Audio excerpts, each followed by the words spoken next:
Olá, professoras e professores, tudo bem com vocês? Estamos aqui para a nossa última TPC de Ciências da Natureza, juntamente com a equipe de Matemática. A nossa pauta faremos uma breve devolutiva sobre a TPC anterior. Temos uma palestra maravilhosa com o professor Dr. Evonir Albrecht e fizemos uma lembrança para vocês, uma retrospectiva do nosso ano de 2020, relembrando aqui alguns momentos interessantes das participações de vocês, tanto nas ATPCs de Ciência da Natureza e de Matemática. Quanto à devolutiva da ATPC anterior, a maioria de vocês avaliaram a ATPC como ótima. Nós lemos todos os comentários, tanto do YouTube quanto do formulário, e muitos de vocês solicitaram que essa temática fosse abordada novamente. Com certeza, no próximo ano, se nós continuarmos com esse mesmo formato de ATPC, podemos trazer essa temática abordada de uma maneira diferente, trazendo aí até situações de aprendizagem envolvendo a temática. Agora, vamos assistir à palestra com o professor Evonir Albrecht. Olá, professoras e professores, tudo bem com vocês? Estamos aqui para mais uma TPC, a nossa última TPC do ano. Foram grandes desafios e foram também muitas aprendizagens essenciais para a nossa caminhada aí. Não é, Rodrigo? É isso aí mesmo, Sara. Nosso último TPC hoje, num ano bem conturbado, difícil, mas um ano de bastante aprendizado, né? Sejam todos bem-vindos ao nosso TPC coletivo hoje, né, Cris? Olá, professores. É isso mesmo, Rodrigo, Sara, eles bem colocaram aqui, nosso último TPC desse ano, em nível de diretoria de ensino. Queremos que vocês curtam bastante o aprendizado de hoje e que vocês, o aprendizado que nós tivemos esse ano foi incrível, apesar de todas as diversidades, né? Aprendemos bastante e ensinamos bastante também, né? Sejam bem-vindos aí, não é isso, Ana? Bom dia, professoras e professores. Eu desejo um ótimo TPC para todos nós. Eu entrei agora no finalzinho, né, na equipe, mas já pude aprender muita coisa nessas formações. Então, eu desejo hoje um último TPC excelente para todos nós. Não é, Ju? Olá, professoras, professores. Muito bom estarmos aqui novamente reunidos. Espero que hoje vocês consigam apreciar muito essa TPC que a gente traz aí. Eu vou passar a palavra para a Sara. Então, a nossa última TPC de hoje tem uma participação muito especial que vai contribuir muito para a nossa formação. Nós convidamos o professor Evonir Albrecht para estar conversando conosco acerca de alguns temas muito interessantes, não é, professor? Olá, bom dia, boa tarde, boa noite, né? Afinal de contas, é um prazer, é uma honra conversar com os professores. Primeiro porque eu sou professor, né? Então, acho que dito isso, a segunda parte, olha a responsa, fechar o ano com a TPC falando para os meus colegas professores. De professor para professor, deveria se chamar um papo assim, né? Café de professor com professor, de professor para professor e por aí vai. Muito obrigado, Sara, pelo convite, tá? Olha, é um grande prazer, é sempre uma honra estar falando e estar aproximando a universidade da escola. Nosso objetivo é esse. Com certeza, professor, é nós que agradecemos. E a partir de agora eu vou começar a iniciar a projeção para a gente começar a apresentação, tudo bem? Bom, pessoal, vamos lá, né? Foi um grande desafio. Por que desafio, né? Primeiramente porque olha a temática que me foi posta. Desenvolvendo o protagonismo dos estudantes através do ensino investigativo em ciências e matemática. Uma das minhas linhas de pesquisa é trabalhar com matemática com ciências. e compreender por que a matemática se desvincula das ciências, por que a gente obrigatoriamente fala ciências e matemática. Fica a questão, matemática é ciência ou não? Se é ciência, por que ela está isolada? Porque ela não está dentro das ciências. Então, isso fica é um bom questionamento, acho que dá uma boa discussão, um bom pano para manga, vamos dizer assim. E para começar a nossa conversa, protagonismo, um tema extremamente relevante. O que é ser protagonista? Nós somos protagonistas do nosso trabalho? Nós realmente fazemos a diferença? Nós realmente fazemos algo para mudar ou para mexer com a vida dos nossos alunos e dos nossos pares? Porque às vezes a gente pensa, poxa, eu vou trabalhar com os meus alunos, eu vou ensinar, ou eu vou aprender. Mas, na realidade, muitas vezes nós nos esquecemos de olhar para o nosso colega, que muitas vezes ele também quer aprender conosco e nós queremos aprender com ele. Porque a aprendizagem é um processo constante, não se esgota nunca. Bom, dito isso, eu gostaria de deixar aqui o meu abraço, o meu sentimento, minhas condolências aos mais de 170 mil brasileiros que, em virtude dessa pandemia, que fez com que nós mudássemos os hábitos, as atitudes, nos reinventássemos. E nós, da educação, tivemos que nos reinventar de N formas. Por quê? Porque nós tivemos que aprender como fazer aulas remotas, como dialogar com o nosso aluno via rede social, como buscar esse nosso aluno para perto da gente e como trabalhar com essa interação. Uma interação que precisa ser dialógica para que a gente consiga atingir o nosso objetivo. E aí, nós sabemos que foram 170 mil brasileiros, mais de 170 mil vidas. Eu tive e... como é que eu posso dizer para vocês? Me solidarizo a cada uma que teve perdas. Eu tive e posso dizer que uma vida, ela não se recupera. Então, cuidem-se, pois afinal de contas, a vida é o que mais vale nesse momento. Celebrem-na. A gente tem no próximo slide, eu coloquei um texto para dizer um pouquinho quem eu sou, né? Porque eu sei que muitas vezes as pessoas se perguntam, poxa vida, mas quem é esse cara que está falando com a gente? Primeiro de tudo, eu sou professor.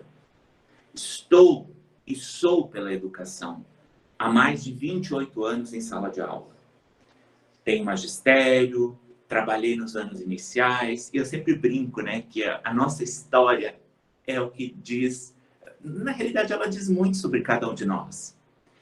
Eu estudei em uma escola nos anos iniciais, antigamente, ensino fundamental, primeira a quarta série, né, numa escola chamada Escola Isolada Municipal Olavo Bilac, no interior de Santa Catarina, numa comunidade rural, onde nós tínhamos as 4 séries juntas e um único professor para dar conta.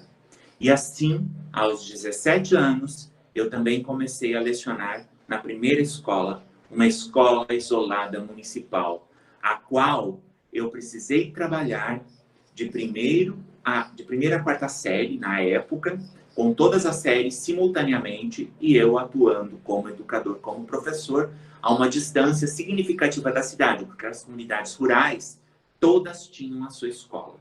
Esse foi meu primeiro contato com a educação.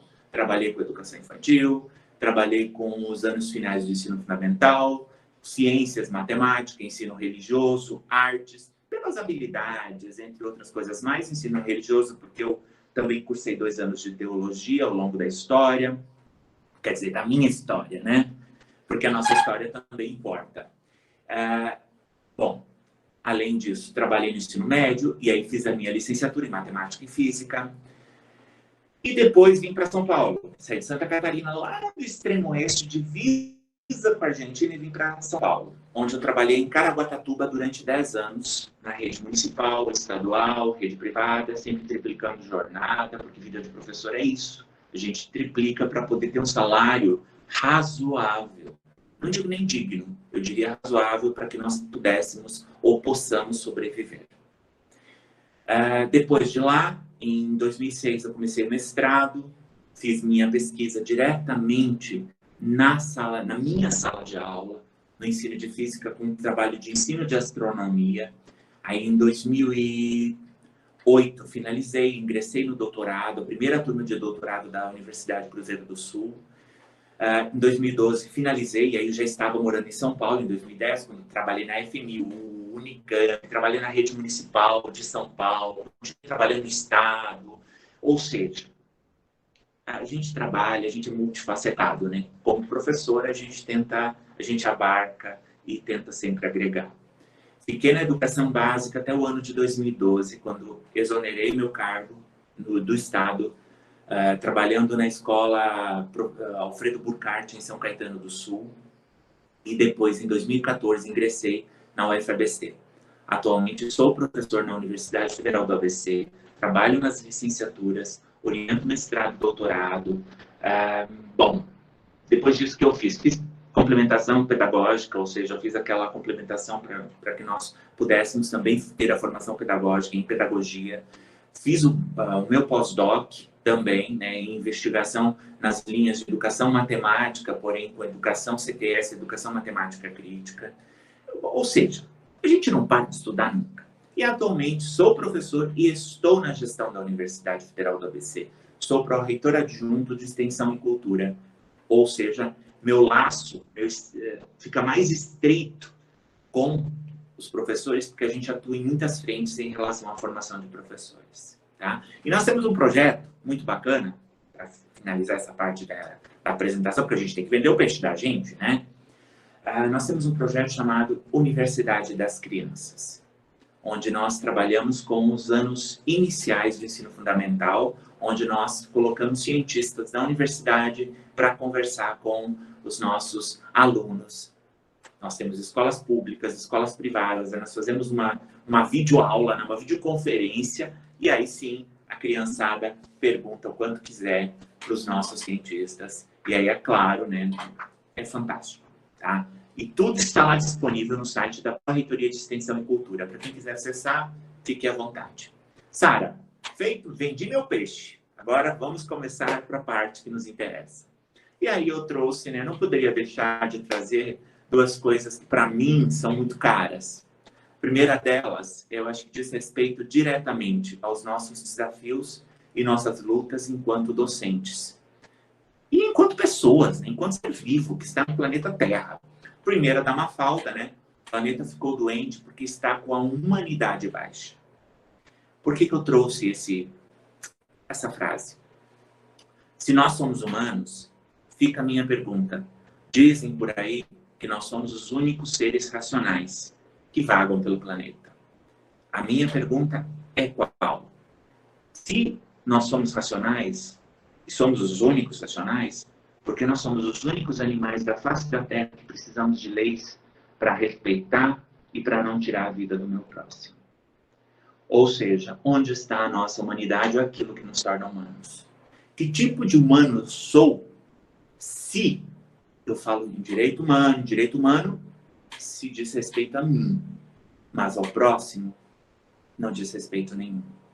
Resgatar a humanidade é deveras importante para a sobrevivência do ser humano. Aquilo que nos torna humanos também deveria ser considerado especial. E o sentimento, ele deve fazer parte da nossa vida. A humanização das coisas, das tecnologias, a humanização das relações. Veja, nós tivemos que reaprender a utilizar, ou melhor, reaprender a trabalhar. Porque nós estamos trabalhando com tecnologia. Porém, como eu faço para me comunicar e para fazer com que a pessoa tenha empatia por mim? Eu não sei. Eu tento. De que maneira? Tentando aflorar algum sentimento em você. Mesmo que seja um sentimento de falar assim, pô, o que você está falando? Na realidade, eu só estou trazendo à tona aquilo que todos nós temos lá dentro de nós. Ou seja, estamos cansados, tivemos que nos reinventar, temos a jornada triplicada em virtude de todos os trabalhos que nós temos que fazer. Porém, a minha pergunta é, qual o respeito que é dado à educação? E aí, do outro lado, né, achei tão fofo, planeta Terra doente, sendo visitado por todos os outros planetas do sistema solar. Vai passar. Eu entendo que passará. Porém, novos hábitos terão que ressurgir. Um deles, a máscara. Ela faz parte, ou fará parte da nossa vestimenta. Dito isso, veja bem, a China, há mais de 100 anos que usa máscara, que adota a máscara no seu cotidiano. Então, eu acho que um hábito de higiene, lavar as mãos, tanto se falou disso, é salutar para que nós consigamos preservar a vida e resgatar aquilo que nós temos de humano. No próximo slide, eu acho que esse anterior ele explica muita coisa, né? Aí a gente vem para o Brasil. Os brasileiros são os que menos confiam em cientistas, indica estudo de Centro-Americano. Isso foi divulgado em 30 de setembro de 2020. Dos 20 países analisados, o Brasil é o que tem menor confiança que produz ciência. Porém, colocamos tudo nas mãos de uma vacina. E onde se desenvolve a pesquisa no Brasil? Nas universidades públicas, nos institutos públicos, que realizam mais de 95%, 96%, 97% das pesquisas no Brasil. Ou seja, nós temos que respeitar os centros de estudo, as universidades públicas, porque são elas que realizam as pesquisas. São aqueles carinhas lá que muitas vezes são chamados de alguns nomes que eu não vou entrar nesse mérito, mas que tentam desenvolver algo para melhorar a nossa vida. E nesse momento é nas mãos deles que nós colocamos toda a esperança para que nós possamos ter um 2021 um pouco melhor. Esse dado, ele explica um pouco o que nós estamos vivendo nesse momento. Porque nós temos uma coisa, né, que precisa ser resgatada. Primeiro de tudo, o protagonismo. Por que a gente precisa resgatar? Porque para eu ser protagonista, eu preciso acreditar e compreender o que é isso. E aí vem o significado, né? Protos, que significa o primeiro, ou também o principal, e diagonistas, que significa competidor ou lutador. Ou seja, nós precisamos sim continuar lutando, continuar batalhando, e nós precisamos encontrar dentro de cada um de nós a forma como nós iremos exercer isso. Nós precisamos descobrir e aprender como nos reinventar e, é claro, acreditar em nós mesmos. Porque para ser protagonista, ou seja, eu preciso ser o ator principal da minha novela. E a minha novela, com certeza, é a minha vida. E a minha vida, quando eu me refiro à vida profissional, vida pessoal, por que não ser protagonista? Assuma o controle da sua vida. Seja o protagonista, tome as decisões e orgulhe-se. E aí ficam alguns questionamentos que eu, honestamente, não tenho todas as respostas em relação a isso. Mas eu posso garantir pela minha vida, como professor, como educador, e pelas passagens que eu tive ao longo das diferentes escolas, diferentes instituições de ensino, que, primeiramente, eu preciso estimular a autonomia. Eu preciso compreender, eu preciso entender e eu preciso, acima de tudo, acreditar que o meu aluno é capaz. Pensar por si só, ou investigar, tá? Eu não tenho que dar respostas, eu tenho que estimular a criticidade. É muito mais difícil eu elaborar boas perguntas do que responder a pergunta. Então, primeiramente, antes de eu dar uma devolutiva e falar uma resposta, poxa, por que será que isso acontece? Vamos investigar, vamos buscar a fundo. E aí a gente encontra algumas respostas em relação às próprias fake news, tão comuns agora, e que as pessoas se apropriaram de tal maneira que não vão investigar de onde veio a notícia. Simplesmente compartilha e vai. Essa discussão vai. E essas fake news causam um desconforto tremendo. Para quem? Para todo mundo. Porque elas são mentiras. Então, antes de compartilhar algo, busque se a informação é verdadeira. E aí é que vem esse caráter investigativo que a gente tanto espera que o nosso aluno tenha. Porém, nós, como educadores, também temos que ter. Por quê? Não sei se já aconteceu com vocês. Comigo já aconteceu. Eu recebi uma informação de uma fonte, eu falei assim, poxa, não, mas essa informação não pode ser mentira, porque essa pessoa não compartilha nada de fake. Compartilhei. Logo depois eu passei a maior vergonha. Por quê? Porque um amigo meu me puxou a orelha e falou para mim: Ivonir, isso não é verdade. Veja bem, eu recebi a informação de uma pessoa que eu acreditei que não iria compartilhar nenhuma fake. Mas provavelmente nem a pessoa sabia que aquela notícia não era verdadeira e eu não investiguei. Compreender que para cada ato há uma consequência. Tudo que eu faço hoje, amanhã, com certeza trará alguma consequência e algo que eu tenha que responder por. Então faça coisas boas, porque pelo menos você vai responder coisa boa, tá? Prever e antever. Eu preciso prever e antever para poder tomar uma atitude. E o prever e o antever está diretamente relacionado ao planejar.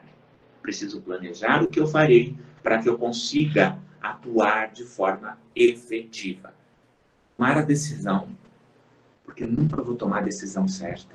Eu não sei se ela está certa para mim, ou se ela está certa para todos, ou se a minha decisão certa vai implicar lá na frente e vai prejudicar alguém. Porque não sei se isto, como é que eu poderia dizer para vocês, se essa minha decisão ela não terá nenhuma consequência. Então, por isso que o tomar decisão é delicadíssimo e é muito complexo, tá? E acima de tudo, pessoal, tem uma coisa que para mim é a coisa mais cara, a característica mais cara e mais importante de cada humano, de cada ser que vaga pela Terra: o respeito. Sem o respeito, eu não consigo absolutamente nada. E aí tem uma questão que é importante. Eu preciso conquistar o respeito. De que maneira? Pela admiração ou pela opressão. E nesse caso, eu honestamente prefiro 1000 vezes conquistar o respeito pela admiração. Às vezes a gente não consegue, mas eu tento me desdobrar para conseguir construir respeito em pilares sólidos, para que as pessoas possam confiar em mim e para que eu possa confiar nas pessoas. Porque ao respeitar as ideias, ao respeitar as crenças, ao respeitar as opiniões, aí tem uma questão também que eu acho que é muito importante, né? Eu preciso respeitar o credo político, religioso, todo tipo de credo. E eu, como professor, hoje, eu fico muito confortável para dizer que eu respeito a cada uma que tem um credo, ou independente do que venha a fazer. Mas a única coisa que eu realmente questiono é quem não respeita a educação. A educação é o pilar base de qualquer sociedade desenvolvida. Sem educação não há mais nada. E a educação começa pelo respeito. E aí, né, eu não podia deixar de trazer o nosso querido Paulo Freire. Paulo Freire, ele nos diz que ensinar, que é o que nós tentamos fazer, tentamos porque a gente tenta se reinventar ao longo da história, ao longo dos anos, ao longo dos dias, e a gente tenta construir a nossa expertise, né?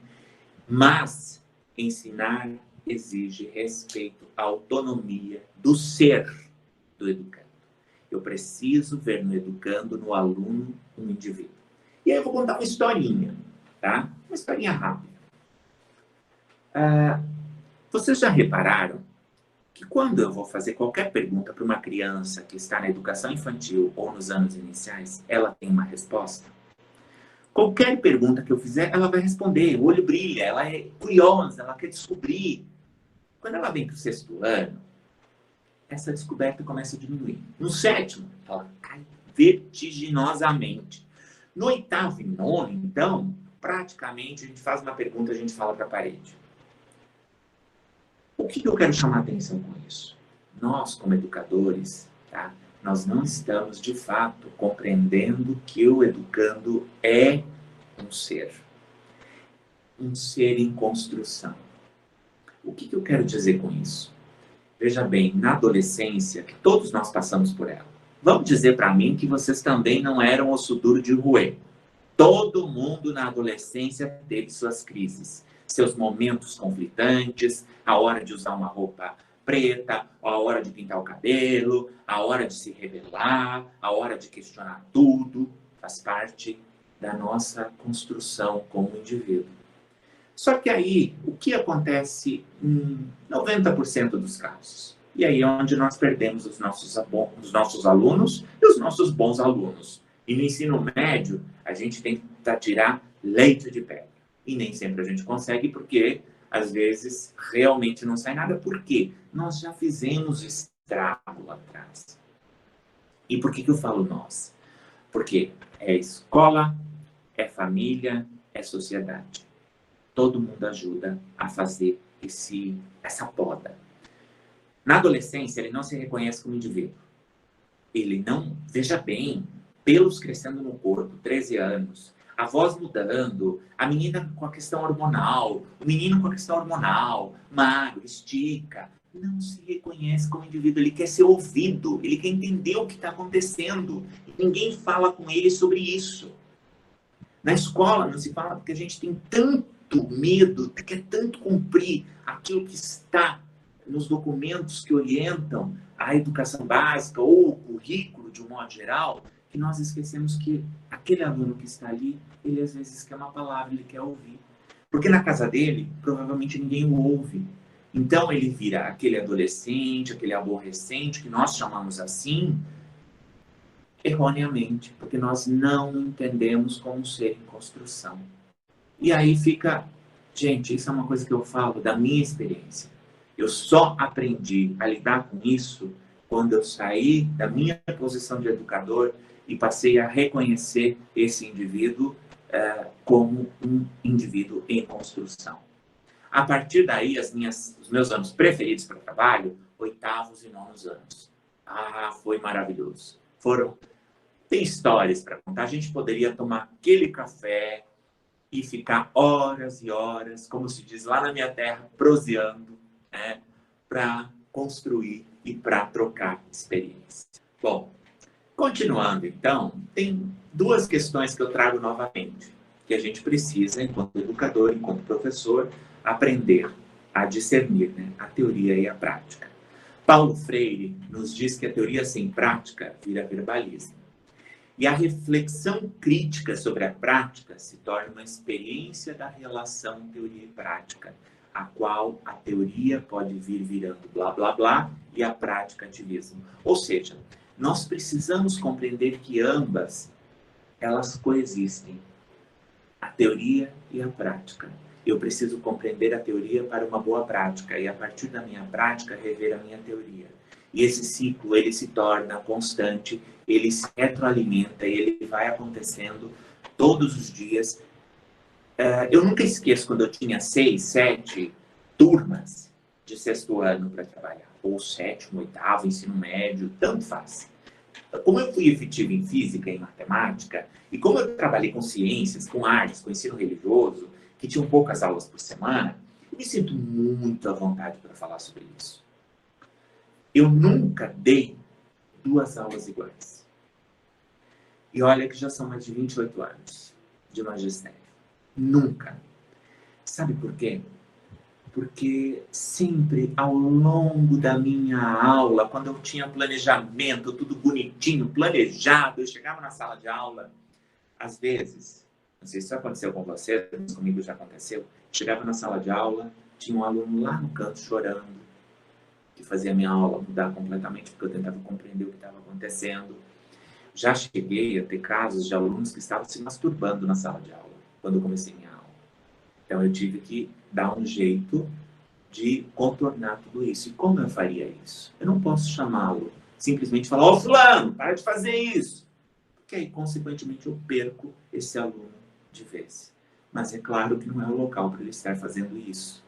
E aí eu preciso contornar, eu preciso compreender o problema para eu poder tomar uma decisão, para eu poder tomar uma postura e ter essa postura sem precisar, literalmente, oprimir aquele aluno. Provavelmente o que faltou para aquele aluno foi uma conversa, que foi aquilo que eu falei agora há pouco para vocês, dos adolescentes que nós perdemos. Que na realidade nós perdemos para a vida, nós perdemos para o mundo, nós perdemos para tudo aquilo que é mais fácil. Porque nós, muitas vezes, não saímos da nossa posição e não refletimos sobre a nossa prática, porque compreendemos que a teoria é muito importante. Mas a teoria sem prática não é nada. E prática sem teoria também não. Então, eu preciso casar as duas coisas e ter um balizador, um norte, para que eu possa construir efetivamente um bom aprendizado. Quais são os desafios da ciência e da matemática? Primeira coisa, a essência da ciência e da matemática. Quando o aluno chega lá no 6º ano, para quem é professor de matemática, ele pergunta: professor, quando eu vou aprender raiz quadrada? Quando eu vou aprender x e y? O aluno de ciências está doido para aprender sobre o corpo humano, sobre a questão do sistema solar, sobre os planetas. Ele quer, porque a ciência é curiosa, a matemática é misteriosa, e ele quer aprender. Porque muitas vezes ele vê o irmão dele aprendendo e ele também quer ser desafiado. Ele quer entender isso, ele quer se inserir nesse meio. E aí minha pergunta é, e o que acontece com ele que lá no ensino médio, literalmente, a gente esqueceu que ele existe, porque ele não dá mais devolutiva nenhuma. Castramos aquele aluno curioso que vinha com tantas questões que tinha o brilho no olho. E aí, literalmente, a gente tenta resgatar. E o resgate não é um trabalho fácil. E aí fica o desafio. Então, quais são os desafios que nós temos em ciência e matemática? Por que aprender ciências? Por que aprender matemática? Bom, aí vem uma pergunta, que é a melhor pergunta para o momento atual, né? E como fazê-lo em época de pandemia? Aí, infelizmente, eu vou dizer para vocês, não há uma resposta pronta. Eu vi tantos professores plantando bananeira para ensinar os seus alunos. Eu vi tantos professores construindo a sua casa em função daquilo que gostaria de apresentar. Eu vi professores sendo atores, vestindo fantasias, literalmente. Eu vi professores contando uma história. Eu vi professores declamando uma poesia. Cada professor é um artista, ou foi um artista nesse período, e merece os meus parabéns. E o meu maior respeito. Por quê? Porque se a educação aconteceu, é por culpa desse seu protagonismo, é por culpa desse seu empenho, de você que se tornou ator. Lá, na nossa licenciatura, nenhum de nós teve disciplina de teatro ou atuação frente às câmeras. Poderíamos ter tido. Teria sido de grande ajuda nesse momento. Porque aprenderíamos a roteirizar, aprenderíamos a atuar, o melhor ângulo para a câmera, como iluminar, onde eu vou ficar parado. E, na realidade, ninguém nos ensinou nada disso. Nós tivemos que aprender até mesmo, muitas vezes, a compartilhar uma apresentação. Nós tivemos que entrar no Google Meet, ou no Zoom, ou em outras plataformas, para conseguir fazer com que as pessoas nos vissem. E aí, como se não bastasse, nós criamos 500 mil grupos de WhatsApp. É grupo de WhatsApp do diretor, é grupo de WhatsApp com os professores, é grupo de WhatsApp com os colegas. Aí você tem 6º ano A, 6º ano B, 6º ano C, 6º ano D, 6º ano D, ou 1, 2, 3, 4, 5. E para cada sala você cria um grupo. E você tem que administrar tudo isso. Ou seja, o seu trabalho, professor, triplicou. E eu só tenho uma coisa a dizer. Parabéns. Não é fácil. Não há resposta e não há receita pronta para isso. Nós estamos aprendendo juntos. Eu aprendi muito com isso. E eu acredito que vocês também aprenderam muito. E eu, honestamente, eu gostaria de estar aqui no tete-a-tete, todo mundo junto, numa grande sala, para que a gente pudesse conversar sobre isso. Para que eu pudesse aprender um pouco mais. Porque, na realidade, eu vejo que eu sei tão pouco. E cada dia que passa nessa pandemia, eu percebo que eu sei menos. Porque eu tenho que lidar com a aula da minha filha, a aula de piano da minha filha, a aula de inglês da minha filha. Eu tenho que lidar com as reuniões de pais. Eu tenho que lidar com as reuniões que eu tenho no meu trabalho. E com as minhas aulas. Não é fácil. Mas é o último TPC do ano. Conseguimos. Vamos fechar 2020, porque 2021 será melhor, com certeza. E dito isso, nós temos alguns desafios que me fazem entrar em colapso, né? Veja bem, em pleno século XXI, nós temos que tentar justificar que a Terra não é plana. E nós temos que ter argumentos para isso. A minha pergunta é, como você tentou desconstruir esse tipo de pseudociência? Porque os gregos já sabiam que a Terra era esférica há 2.500 anos atrás. E nós ainda hoje temos que explicar para as pessoas que a Terra não é plana. Nós temos que justificar, e existem pessoas que defendem isso. E no Brasil são mais de 7% de brasileiros que acreditam que a Terra é plana. Isso dá um total de mais de 14 milhões de brasileiros que defendem essa ideia. Isso quer dizer que nós não estamos fazendo o nosso papel. Nós não estamos, de fato, trabalhando com ciências. E aí, não importa qual é o seu credo religioso, importa que a escola, ela não pode, sob hipótese alguma, se pautar em cima desse tipo de preceito. Ela deve respeitar e ensinar o respeito, mas as bases da ciência precisam ser respaldadas. Bom, e aí tem uma imagem, né, para a gente pensar um pouquinho. O próximo slide, ele traz uma outra questão que nós também temos que, ficar brigando aí, ou tentar falando da importância, né, que é a questão do movimento antivacina, que ganhou força.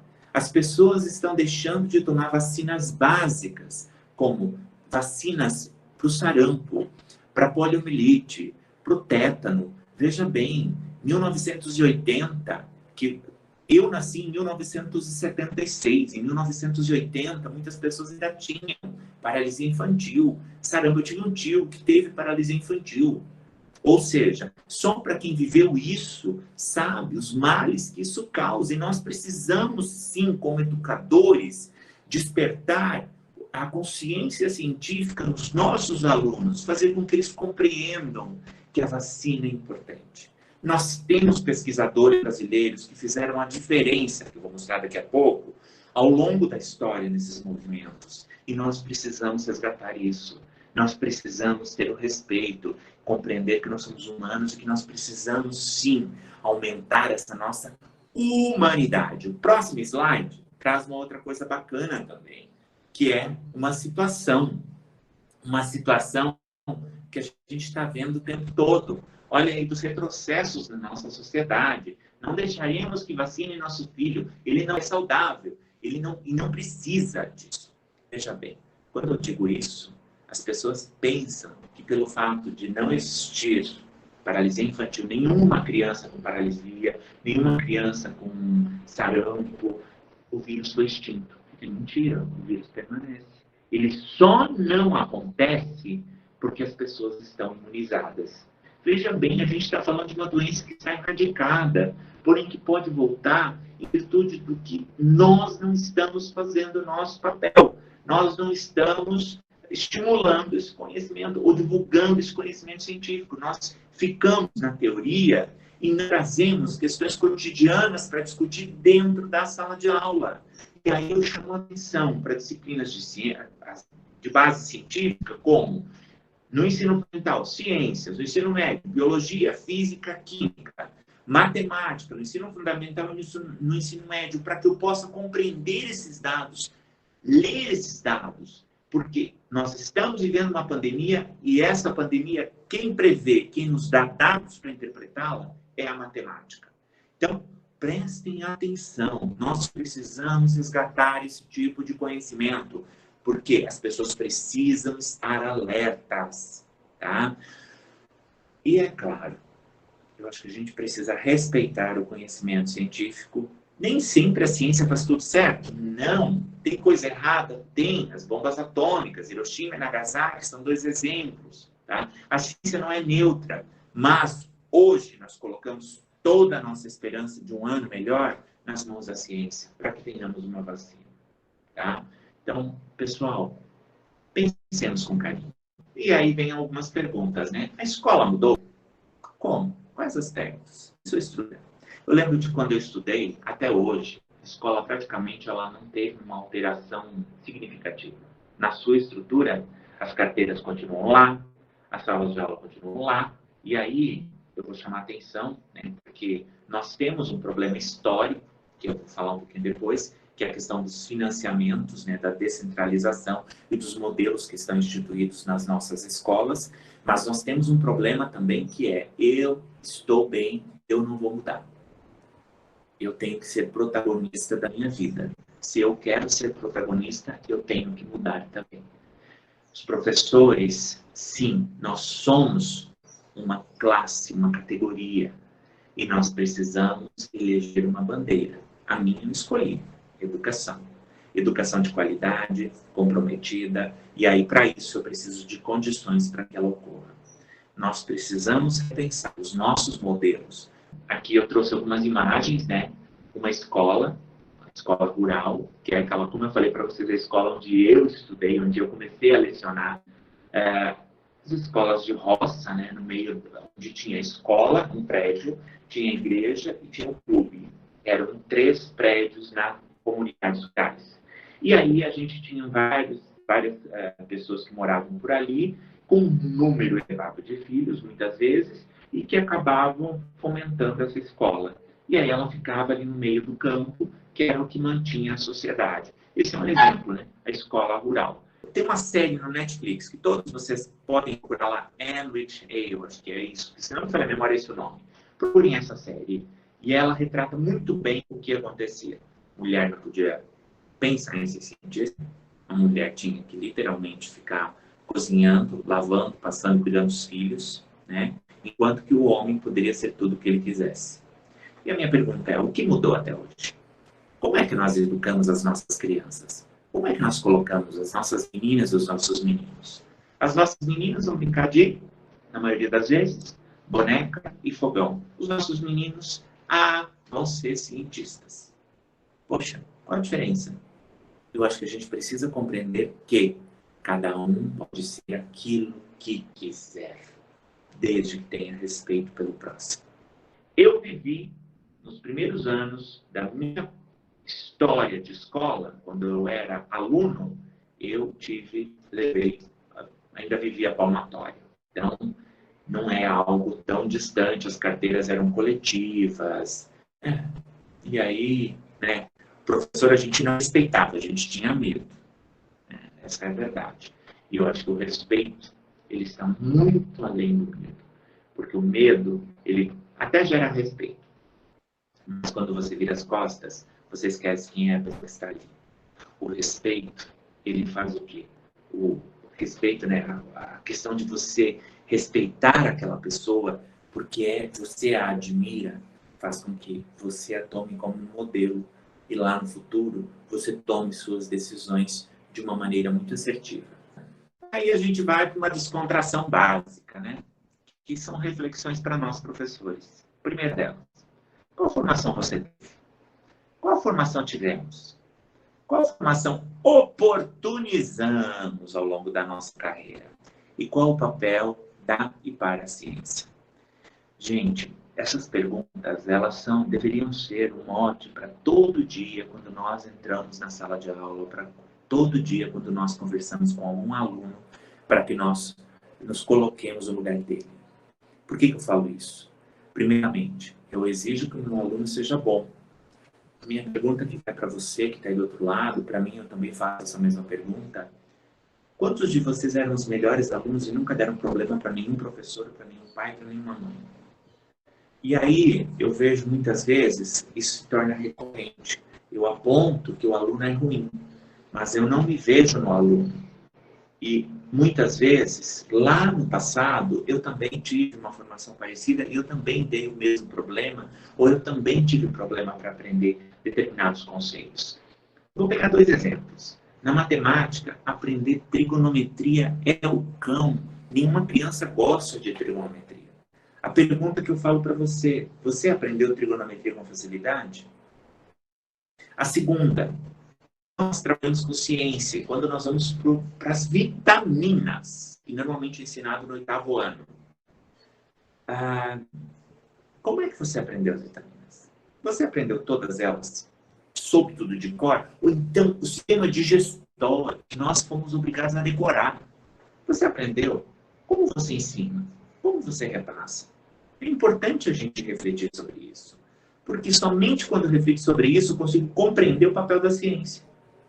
E aí, quando eu falo ciência, eu não estou falando só de ciência, ciência. Eu estou falando em relação ao meu discurso inicial. Ciências, para mim, ela compreende matemática também. E aí, né, nós temos aí algumas outras questões. Você teve dificuldade em aprender determinado tema? Já coloquei para vocês agora há pouco. Como podemos avançar? Quais temas você gosta de trabalhar? Aí tem uma coisa que é interessante, né? O que eu gosto de trabalhar e o que eu gosto de fazer. Quando eu ensino aquilo que eu gosto, até para mim fica muito mais simples. Veja, faz sentido. Ausubel, que é o pai da aprendizagem significativa, e no Brasil nós temos o Marco Antônio Moreira, ele fala que quando você tem predisposição a aprender, tudo se torna melhor. Tudo se torna mais palatável. Né? E aí eu vou trazer uma questão que é interessante, que é importante ser inserida, mas que normalmente nós não fazemos porque nós também não sabemos. Astronomia. Astronomia é tão linda, toda criança adora aprender. Mas nós não ensinamos porque nós também não sabemos. Aí eu vou fazer uma perguntinha para a gente descontrair. Qual a estação do ano o dia mais longo? Garanto que todos vocês pensaram, vão pensando, tá? Daqui a pouco eu falo a resposta para vocês. Bom, como humanizar o ensino de ciências e matemática e torná-lo possível de fato? Essa é uma questão que também Moreira, Ausubel, assim como vários outros, Cachapuz, a gente tem o Libânio, tem Paulo Freire, muitos pensadores que batem nessa mesma tecla. E tem uma questão que eu acho que é substancial, conhecendo o meu aluno, conhecendo aquilo que o meu aluno traz como conhecimento prévio, para que em cima dele eu consiga estruturar os novos conceitos. Ou seja, se eu partir e valorar aquilo que ele conhece, com certeza eu vou ter um bom resultado e a aprendizagem provavelmente vai acontecer.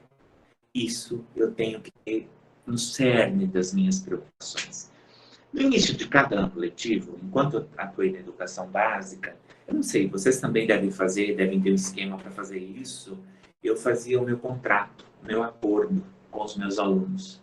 O que a gente poderia fazer, o que a gente poderia trazer, e eu gostava muito de trazer novidades. Então, assim, volta e meia tinha novidades na minha aula, eu sempre tive que me reinventar, porque eu nunca fui uma pessoa que parei muito. Se vocês quiserem ver, vocês vão perceber lá no meu currículo, para quem quiser consultar, se não é obrigatório nem nada disso, vão perceber que eu nunca fui uma pessoa que me contentei com pouca coisa. Eu sempre fui buscar mais. Porque eu sempre fui uma pessoa muito de querer aprender muita coisa. Uma pessoa dinâmica, eu diria. Não sei se ainda sou, porque eu acho que a gente vai se acomodando,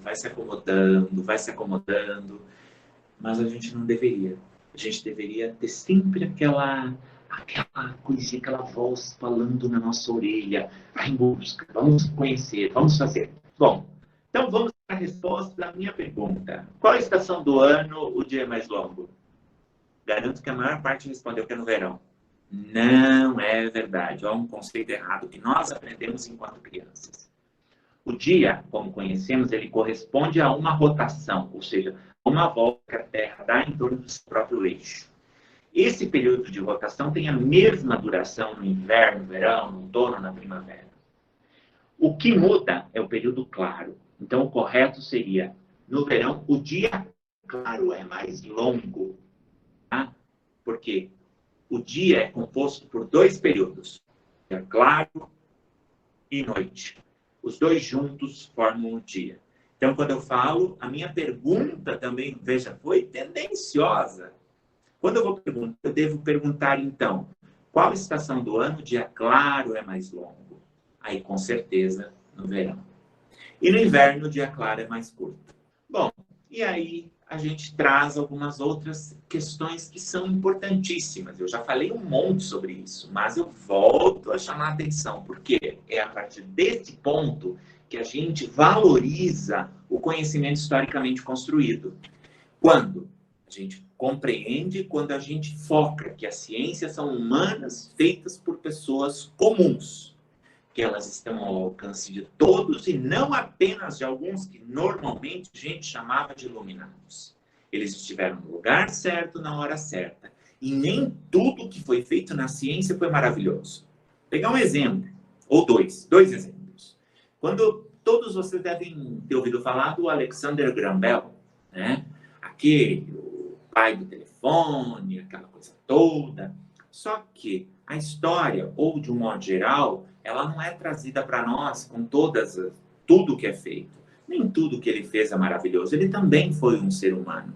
Em 1880, em Milão, na Itália, num congresso, na época aí, Mundial de Educação para Surdos e tudo mais, foi por causa do depoimento de Alexander Graham Bell, principalmente, que a língua de sinais foi proibida na França. E a oralização foi obrigatória. Então, só que também a história não conta que Alexander Graham Bell acabou casando com uma surda. Só que eles obrigaram esses surdos a oralizar, ou seja, a falar, porque acreditavam que a linguagem de sinais fazia com que a criança ou a pessoa ficasse preguiçosa para tentar aprender a língua oralizada. Então, veja, não é tudo que o cientista faz que é bom. Tem coisas que ele também faz que não é tão bom assim. Então, ele é humano, como todo mundo, comete erros. Outro exemplo é o maior, né, aquele que a gente considera hoje o pai das patentes de lâmpadas, Thomas Edison. Thomas Edison, na realidade, é uma história meio cruel por detrás da sua história. Ele tinha, sob sua tutela, vários outros cientistas que ele não pagava lá muita coisa e que ele obrigava a descobrir novos tipos de lâmpadas e ele patenteava. Era trabalho escravo. Veja, não é tudo tão maravilhoso. A gente precisa também trazer isso, que a ciência humana, ela não é sempre boa, não é sempre má, ela não é neutra, ela toma partido muitas vezes das coisas. E o último item que eu acho que é muito importante, universalizar a oportunidade e o acesso ao conhecimento. Universalizar. O que significa isso? Ah, mas eu não tenho como. Gente, todo mundo tem um smartphone. Leva um artigo, sugere um artigo para leitura, traga coisas curiosas, traga coisas que aconteceram, pega temas polêmicos. A criançada adora coisa nova, coisa diferente. E a partir daí, é o seu pontapé inicial. Fica a sugestão de um texto para que vocês possam inserir, chamado O Galo Democrata, tá? Que tem muito a ver com o momento atual. Lígia Bujunga Nunes, tá? Porque é como ensinar a pessoa a se libertar. E aí vem uma questão importante, né? Democracia dá trabalho. Como educar para a liberdade se somos frutos de uma sociedade dominada pelo medo? Nós fomos alfabetizados com a ideia de que eu não posso nem questionar e nem perguntar absolutamente nada. Nas nossas casas, muitas vezes, o nosso pai sentava à mesa para ser o primeiro a comer. A nossa mãe não tinha nem a dignidade de sentar à mesa. Veja bem o fruto que isso gera. Hoje, nós ainda somos dominados. E vamos analisar, fazer uma análise bem rápida. Uma história. Quando nós tivemos a lei do ventre livre, ela foi promulgada, ou seja, todo filho de escravo que nascesse a partir daquele momento seria liberto. Nessa mesma época, foi uma das tentativas de universalização de acesso à educação pública. Na mesma época.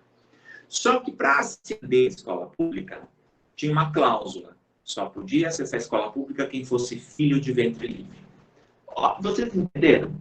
Ele nascia ventre livre, mas ele não podia acessar a escola porque ele não era filho de ventre livre. Ele era liberto, mas como ele não era filho de ventre livre, ele não podia acessar a escola. Para onde os negros foram?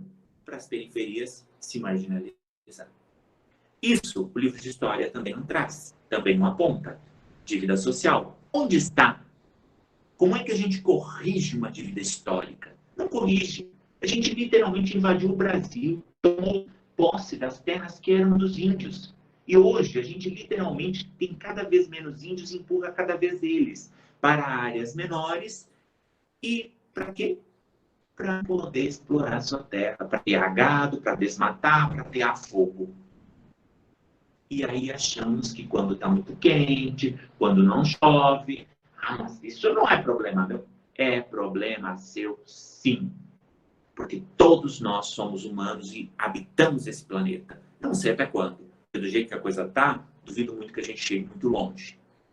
E a gente precisa, sim, se educar para uma sociedade, para uma ideia libertadora, para uma questão da criticidade. Veja bem, nós hoje ainda somos dominados por aqueles, provavelmente, netos, bisnetos, tataranetos dos senhores, dos donos das fazendas que tinham os escravos. E aí, quando teve a abolição da escravatura, não é porque o Brasil, ou porque foram bonzinhos, então a gente aboliu os escravos. E aí começa a imigração europeia. Não é porque a gente precisava de gente, não. O governo da época tinha medo de precisar vamos dizer assim, do escurecimento da população brasileira. Então trouxe os europeus para embranquecer a população. E nós somos dominados pelo medo. Fomos criados para obedecer, para sentar em fileira, para ficar quietos, para não responder, para não questionar. E aí, nós mesmos, quando vemos alguém reclamar o que é de direito ou questionar, a gente acha que a pessoa é chata. A gente fala, poxa, essa pessoa é muito chata.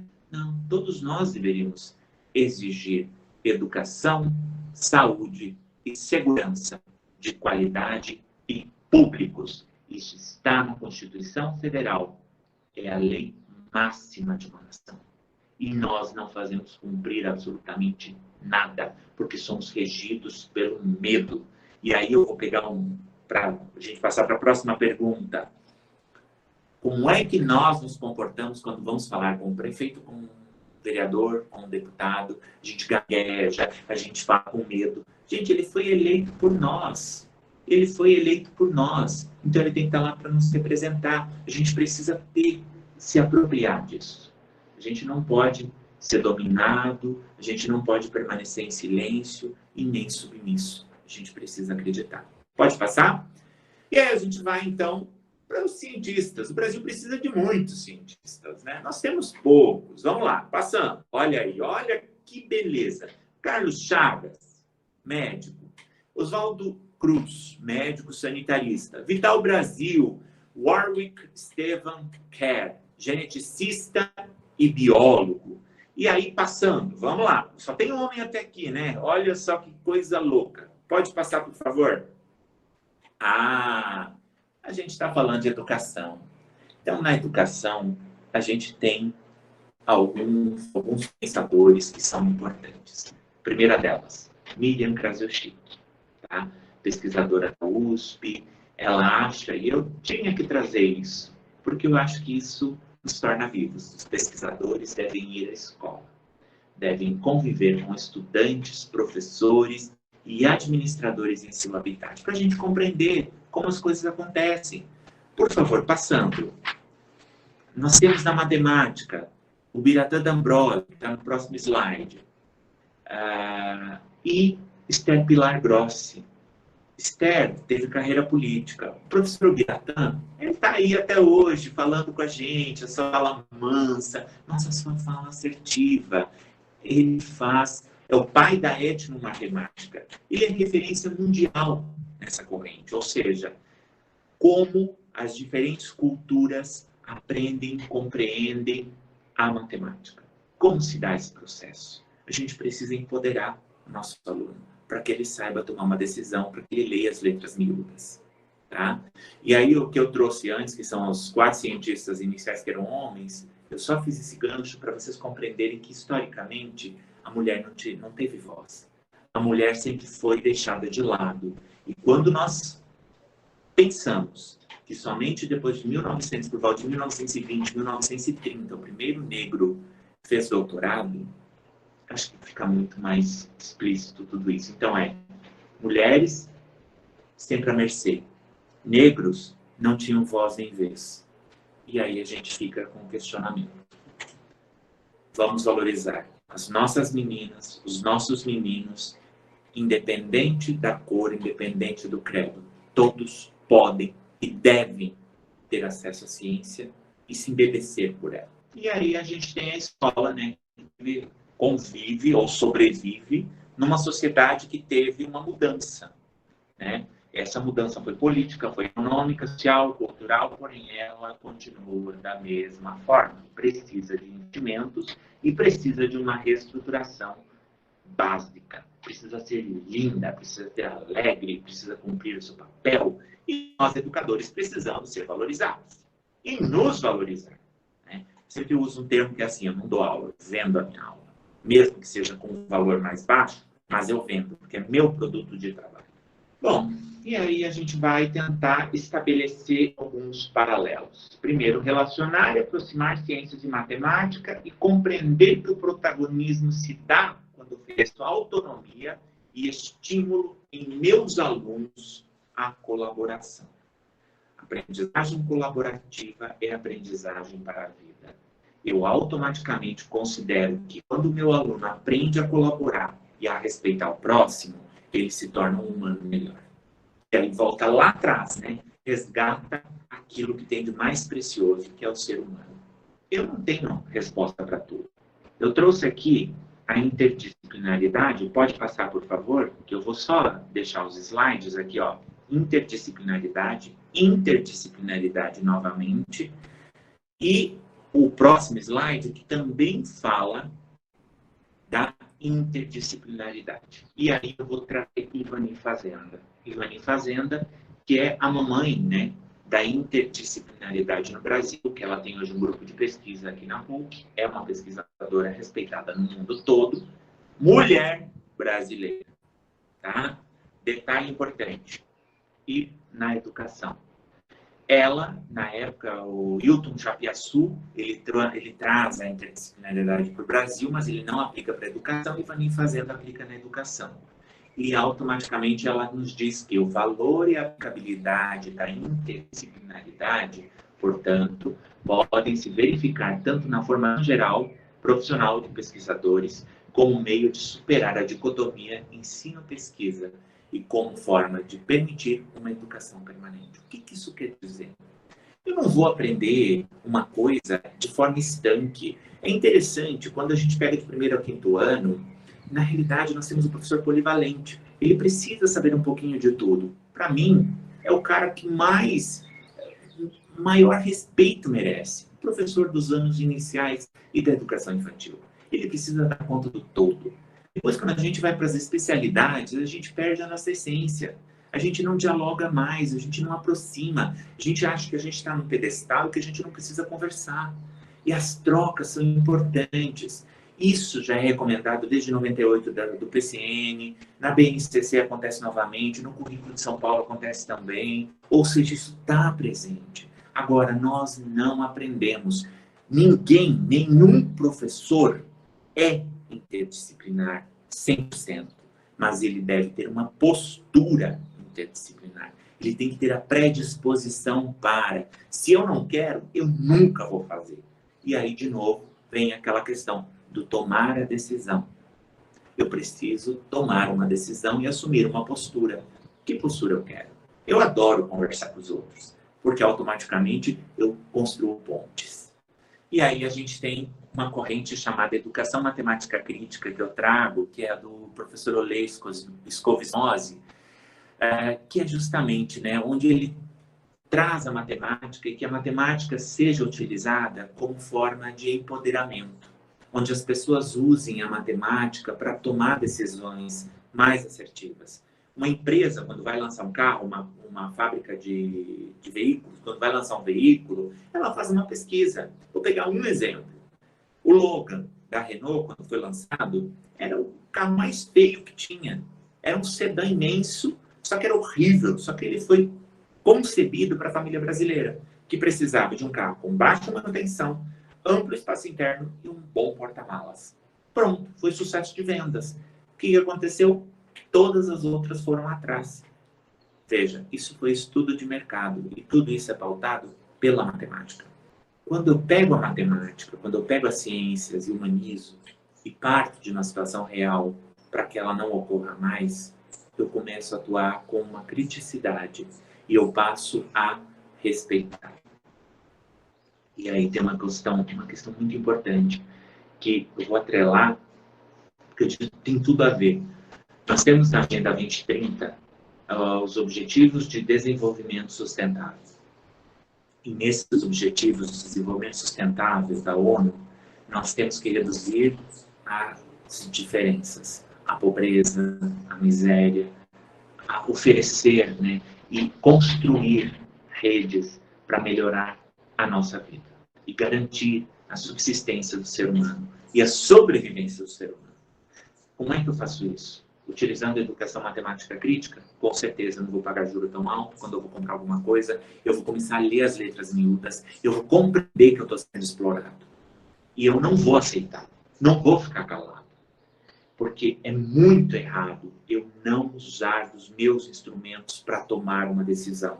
Quando eu pego a educação matemática crítica, ela me dá subsídios para eu tomar uma decisão coerente e a não repetir determinados erros. E aí, olha essa frase. Quando se tenta responder perguntas desse tipo, levantam-se debates sobre questões de preconceito, democracia, interesses políticos.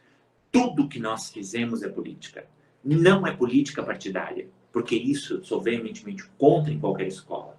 Mas é política, política no seu cerne, política de educação. Eu me preocupo, eu quero educar para a vida, eu quero que a pessoa seja e ela possa caminhar com suas próprias pernas, que ela compreenda o que está acontecendo, ela compreenda que quando eu desmato, quando eu acabo com a floresta amazônica, eu acabo com o corredor das chuvas e, consequentemente, eu corro um sério risco de ter um aquecimento global no Brasil, por exemplo, muito intenso, e um aumento dos desertos. Se nós não começarmos a fazer esse conhecimento trabalhar para nós, não sei qual é o futuro que os nossos filhos terão, os nossos netos terão. E só consigo isso com criticidade. E aí tem algumas correntes que eu destaco. A educação matemática crítica parte do pressuposto de que nós precisamos estruturar o conhecimento matemático para a tomada de decisões. Educação CTS veicula ciência, tecnologia e sociedade e ressalta que a ciência não é neutra, ela tem intencionalidade. Mas eu, como indivíduo da sociedade, eu preciso compreender que eu também posso mudar a sociedade. Tá? Isso só se dá com a criticidade. Acreditem, vocês, professores, são os responsáveis por cada aluno, cada aluna que chega até vocês. Eu tento fazer o que eu consigo, mas eu também não consigo fazer tudo sozinho. As palavras, como diz, o vento carrega. As atitudes são perenes. Continuando, então, a gente vai para a educação CTS, como eu falei para vocês, que é justamente, né, é um campo de trabalho de caráter crítico e interdisciplinar. Ou seja, a gente precisa pensar, ela estuda a dimensão social da ciência e da tecnologia, os impactos dela. Ela começou, né, por volta de 1930, 1940, começam os primeiros acenos, depois ela vai ganhando mais força com a Segunda Guerra Mundial. Tá? Aí que ela começa. E aí nós temos diferentes correntes, porém, é claro que sempre há uma intencionalidade. Hoje, aplicada à educação, ela tem um viés de criticidade, principalmente, e reflexão para o futuro. E aí a gente tem vários problemas, né? E aí eu me incluo nelas. Porque eu também sou formado, sou licenciado, sou professor, tenho formação disciplinar, é desatualizada. Porém, uma coisa que me deixa assim com afago, né? Nenhuma formação no mundo vai formar o professor ideal. Por quê? Porque o professor não cessa a sua formação jamais. Eu sempre estarei em formação. Isso cansa? Cansa, mas me estimula. Me deixa, pelo menos, por dentro de tudo que eu posso estar querendo aprender. E não esqueçam, eu preciso de predisposição para. Ela é descontextualizada muitas vezes. Na maioria dos casos, quem forma um professor não esteve ou não passou pelo chão da sala de aula. eu estive, eu vivi, ainda vivo, através dos meus alunos, da minha filha, que é o meu laboratório, através das parcerias que construo com as escolas, porque isso me mantém vivo. Aproximar a universidade da escola é sempre o nosso viés, o meu mote, aquilo que eu preciso e aquilo que eu penso que é o mais importante. Ela é fragmentada? É, mas aí que está a interdisciplinaridade com a sua linha, vai alinhavando e aproximando as diferentes áreas para que elas dialoguem e construam um aprendizado efetivo de fato. Pois aí, né, nós temos então alguns motivos. Bom, aqui uma das exigências, né, o baixo investimento e quanto foi investido só este ano. A escola pode não ter aberto para receber os alunos, mas o professor não parou o seu trabalho. E a ele, eu só tenho elogios. Porque, pessoal, não é fácil se reinventar. Professor, não é fácil você começar uma nova página e, literalmente, né, com muitos desafios. Pode passar, por favor? Eu falo que cada país elege uma política para ser prioridade. E a nossa política educacional, ela nunca foi prioridade. Historicamente, tá? Desde a época que nós éramos império, nunca a educação foi prioridade. Nós não priorizamos, historicamente, continuamos não priorizando. Não sei até quando, tá? Mas nós precisamos, pelo menos nós, professores, você, eu, professora, professor que está aí do outro lado, nós precisamos acreditar que é pela educação que a gente muda uma sociedade. E aí, voltamos para o protagonismo. Primeiro, partir da realidade, para que o aluno se sinta contemplado. Oferecer apoio e oportunizar reflexões. Por que tal coisa aconteceu? O que poderia ter sido feito para que ela não acontecesse? Mariana, por exemplo. O caso do SER-137 em Goiânia, por exemplo. Valorizar as experiências vividas e trazidas pelos alunos. Quantos alunos pegam transporte público? Quanto eles pagam de transporte público? Se pagam? Qual a distância? Que horas eles precisam acordar? Como eles chegam na escola? E aí, pessoal, autoanálise a cada dia. Nós, enquanto professores, a gente precisa se autoanalisar, refletir, para se tornar um pouquinho melhor. Eu não acho que a gente vai chegar nunca. A gente nunca vai dizer que eu cheguei ao meu ápice, estou perfeito. Eu tinha uma amiga que falava para mim assim, eu tinha uns defeitos, eu corrigi, agora eu sou perfeito. Na realidade, nós sabemos que não é assim. Nós sempre temos algo a melhorar. E tem um ditado que fala o seguinte, quem quer, faz. Quem não quer, inventa desculpa. Então, eu acho que esse é o melhor ditado para que a gente saia da nossa zona de conforto. Uma coisa é fato, incentivar sempre é importante, mas o elogio é sempre mais difícil do que a crítica. Vamos mudar nosso hábito. Ao invés de criticar primeiro, elogia o que tem de bom. Nada é tão ruim que não tenha algo de bom. E nada é tão bom que não tenha algo para melhorar. Então, elogie primeiro e critique. Mas critique de uma forma serena, de uma forma a agregar e não agrida. Agressão não leva você a lugar nenhum. Estamos quase chegando ao final aí da nossa conversa, né? Eu falei muito, é um monólogo, mas tudo bem, relaxa, faz parte, eu sou professor a falar, dê microfone que não para. Aqui, pessoal, eu trago para vocês um recorte de uma prática minha, que são histórias em quadrinho que os meus alunos construíram como instrumento de avaliação. Eu avaliei por causa da construção das HQs, eles construíram e eu tive o prazer de publicar um livro com essa prática. O uso de história em quadrinho no ensino de astronomia. Eles construíram, veja que está tudo palitinho, né? Tudo à mão, não tinha nada de computador nisso aí. Tá? Tudo foi arte manual em grupos, né? Aí vocês vão falar assim, mas esse daí, ela não é arte manual, é manual. Eu tive excelentes alunos, eu posso dizer para vocês, se vocês desafiarem, vocês vão ver que isso é coisa maravilhosa. Eu acho que o desafio é o que move o mundo. E quando você oportuniza essa questão de valorizar, de tratar com humanidade, de partir do que ele sabe, você consegue coisas maravilhosas. E, com certeza, o protagonismo está junto. A matemática deixa de ser chata. A ciência passa a ser interessante. E, automaticamente, o ser humano se forma sob um outro prisma. Bom, e aí eu trouxe algumas outras imagens, né, que eu não podia deixar de trazer, que eu sou apaixonado por tudo isso. A gente pode, sim, e deve partir da realidade. Quantos de nós aprenderam tantas coisas olhando o pôr do sol, olhando a lua? A gente olhando um arco-íris. São as maravilhas da natureza, que a gente muitas vezes esquece, nem sabe onde está inserido. Mas a gente insiste em ir para aquela coisa mais dura, para aquela coisa mais pragmática, e a gente esquece que a gente pode, partindo de um pôr do sol, ensinar muita coisa de ciência.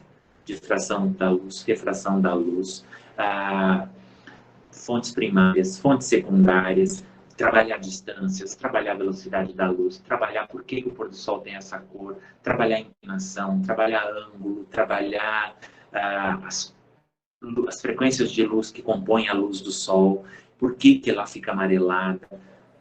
E aí, né, dá para trabalhar, olha só, sentar pela manhã, pegar uma cadeira, sentar debaixo e observar o nascer e o pôr do sol.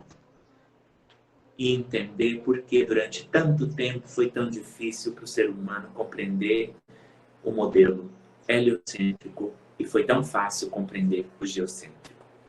A Lua, né, nosso único satélite natural da Terra, o arco-íris, né, que tem tanta crendice. Por que não trabalhar crendice? Por que não trazer a etnociência para dentro da sala de aula? A etnoastronomia para dentro da sala de aula? A etnomatemática para dentro da sala de aula? Nós temos uma tribo indígena chamada Pirahã. Eles não trabalham matemática como nós. Trabalham diferente. Assim como também, vocês já devem ter ouvido falar do Mancala. Mancala, que é aquele jogo de semeadura que é africano. Possivelmente o Mancala tenha precedido ao ábaco. Ou seja, o conhecimento, ele não se deu apenas na América. Ele não se deu apenas no Ocidente, vamos dizer assim. Ele se deu muito mais em outros locais. Vocês já pararam para perguntar por que nós estamos abaixo da linha do Equador? Quem disse que o planeta Terra tem esse formato e a gente precisa estar ali, a gente está abaixo? Já pararam para pensar que existe um fator político muito forte? Todos os países de terceiro mundo estão abaixo da linha do Equador, subdesenvolvidos. Mas em relação a que a gente está abaixo assim? E aí a gente tem mais algumas imagens, olha que lindo. Uma parte da história que eu só vou citar. Os índios, 1612, numa expedição dos missionários que observaram os índios, eles já constataram que os nossos índios, os tupinambás, já atribuíam à Lua o movimento das marés. Antes mesmo de ter sido publicado a questão do diálogo de Galileu. Ou seja, quando eu falo em etnoastronomia, etnociência, etnomatemática, a gente precisa valorizar aquilo que é feito nas diferentes culturas. E aí, em minha opinião, né, agora temos uma saída. Primeiro, resgate da humanidade, ou daquilo que dizem que nos torna racionais. Aí tem uma frase, amor, fraternura, luta, empenho e muita busca. Quando falam fraternura, as pessoas pensam, poxa, mas é uma palavra que não existe. Eu tive essa palavra, o primeiro contato com ela na minha graduação, com o professor Roque Strider, que ele sempre nos deixava malucos, né? Porque ele passava um semestre todo construindo um conceito, no próximo ele chegava com algo para desconstruir tudo.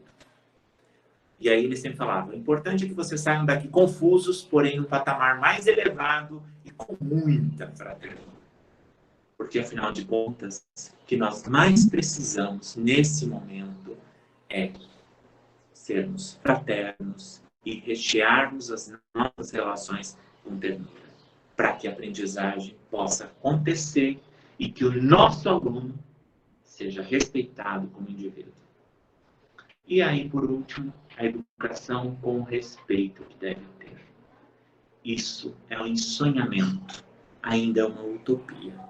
mas quem sabe lá no futuro a gente consiga, de fato, que isso aconteça. E aí as provocações. Nos procurem na Universidade Federal do ABC, estamos aí, temos um mestrado, um doutorado que são gratuitos. Temos entrada, ingresso com 50% das vagas para alunos de escola pública. Estimulem os alunos para que eles venham procurar o conhecimento na universidade. Ela é pública, ela é de graça, ela é de todos, ela é nossa. Venham visitar-nos. A UFABC tem 14 mil alunos, quase 15 mil. Tem professores das diferentes áreas. Tem mestrado e doutorado em ensino. Tem cursos de especialização, cursos de extensão. Procurem-nos. É um prazer poder estar à disposição e ajudar e aprender. Tá? Eu defendo muito a aprendizagem colaborativa e por trocas. Nós somos parceiros, aliados e dividimos os mesmos anseios. Nós não somos e não estamos acima de ninguém. Somente sou educador, professor, formador de professores, porque eu vivi o chão da sala de aula, porque eu aprendi que a educação básica é a mais importante. E a educação deve, e sempre vou defender, por isso minha filha está na escola pública. Acredito na escola pública, defendo a escola pública e sempre encontrarei os melhores professores na escola pública. E por fim, o protagonismo é trabalhoso, assim como a democracia. E sua construção demanda uma vida. Eu espero que eu seja protagonista de alguma coisa, pelo menos da minha vida, da minha história, tá? Mas eu convido você, professor, professora de ciências, de matemática, venha ser protagonista também. Protagonize a sua vida. Protagonize, auxilie na construção do protagonismo dos seus alunos pela investigação. Investigação de fatos, investigação de ideias, investigação de conceitos, investigação de teorias, de vidas. Por que não? Depende de cada um, cada um. Aí, pessoal, o livro, né, que eu falei para vocês, o uso de histórias em quadrinho, para quem quiser, tá no celular, só chamar inbox ou pela editora, tá? Vou fazer meu merchan, me perdoe. É só para dizer que esse é o resultado de um mestrado profissional em ensino de ciências e matemática e que foi fruto do meu trabalho em sala de aula, tá? Então, o trabalho que cada uma faz em sala de aula, por mais que a gente ache que a gente não faz nada de novo, ele é diferente. Registrem, por favor, façam isso. Vocês têm condições e vocês são, sem sombra de dúvida, protagonista da sua aula. Aquele cara, aquela pessoa, aquela mulher, aquele homem, aquele professor, aquela professora que faz e acontece. Eu acredito. E, por fim, as nossas referências.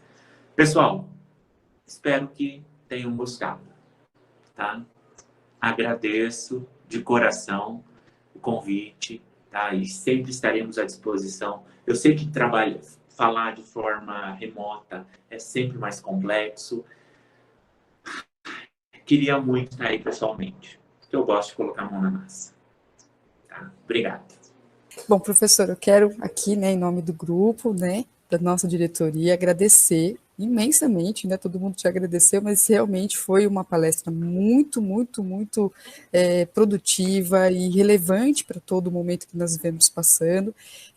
Tenho certeza que vai ajudar aqui os professores, né, da nossa diretoria, nos seus trabalhos, nas suas reflexões. E realmente, tudo que o senhor colocou aqui, humanizar a educação, e eu acho que isso vai partir mesmo, e tem que partir sempre de nós, enquanto professores no chão da sala de aula. Isso, para mim, foi incrível, tá? Muito obrigada, e né, será sempre bem-vindo, a hora que precisar, não preciso mais nem convidar, agora já está convidado para sempre, né, está eterno aqui, nossa, se a gente puder, a gente pega sempre para a gente, mas bom. Foi muito bacana mesmo, muitíssimo obrigada, viu? Prazer. Muito obrigado. Eu só tenho a agradecer. Também vou deixar vocês aí, porque 2 horas falando, poxa vida, eu bati meu recorde, né? E agradecer de coração, desejar um feliz e santo Natal, tá? Um excepcional 2021, que seja maravilhoso, que venha recheado de coisas boas, né? E que a gente possa retornar um pouquinho a um novo normal, né? E que a gente possa olhar um pouco mais, né, aquela questão. Eu sempre falo, eu gosto muito dessa parte, porque acho que a gente precisa valorar muito a questão do humano. Eu acho que isso é muito importante. Tá bom? Obrigada. Mas muito obrigado.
September we met, I could tell by your smile.